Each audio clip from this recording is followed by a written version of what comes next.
When I started, people looked at me like I was crazy and like, why you're talking about plumbing? No one cares about plumbing. That is Aaron Rothman, the CEO and founder of Storm Sensor, a technology company working towards climate resilience that tracks flood risks. But now with the storms that we've been seeing, people are really starting to get the problem that we're solving. How does it work?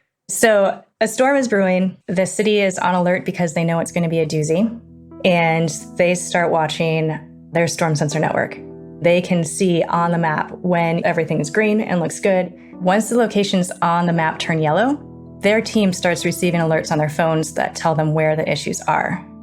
So the field crews then head out to block roads, redirect traffic, and save lives. Then they can watch that water recede, and they can open up those streets. Basically, we created Storm Sensor to kind of be the Google traffic maps of sewers and help prevent flooding or backups. Whoa, that is amazing. So why are there so many problems with the current infrastructure? Those sewers were built for populations and cities that existed 50 or 100 years ago, which means we had far fewer people, far less sewage moving through them. Now we have more people, which means more sewage. We have climate change, which means more rain, and it's happening more frequently. So these systems are basically overloaded. Additionally, cities like Jersey City, when it rains, that system overflows and it releases raw sewage into the Hudson and the Hackensack. That is so gross. Yes.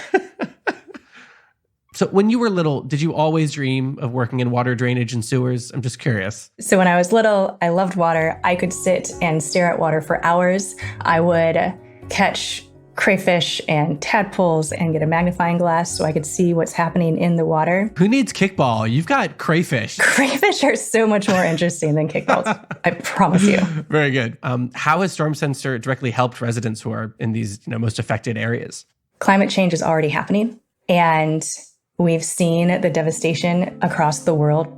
We can't just stop climate change. We have to also reverse it. So if we have these systems and build it into infrastructure programs that basically address these issues, then we can take on all kinds of storms and all kinds of climate change while we're working on also mitigating it and reversing it. It's so amazing. It's like Storm Sensor helps us right now. It helps us tomorrow. I think what you're doing is good stuff, Aaron, I got to say. Thank you. So how have you been able to scale the business? We met the American Family Institute for Corporate and Social Impact, and they have invested in multiple raises. The funding has been invaluable. They've also provided a lot of support as far as introducing us to communities in Wisconsin that have the same needs and we can help resolve. Hearing that, I wanted to speak directly with someone at the Institute. It turns out they funded 20 social enterprises, and I wanted to learn more about their interest in Storm Sensor. So I called John McIntyre, managing director of the Institute. We're a venture capital fund. We're here to make money so we can sustain and grow more great mission-driven startups. So doing business for good. Why does the Institute invest in companies like Storm Sensor?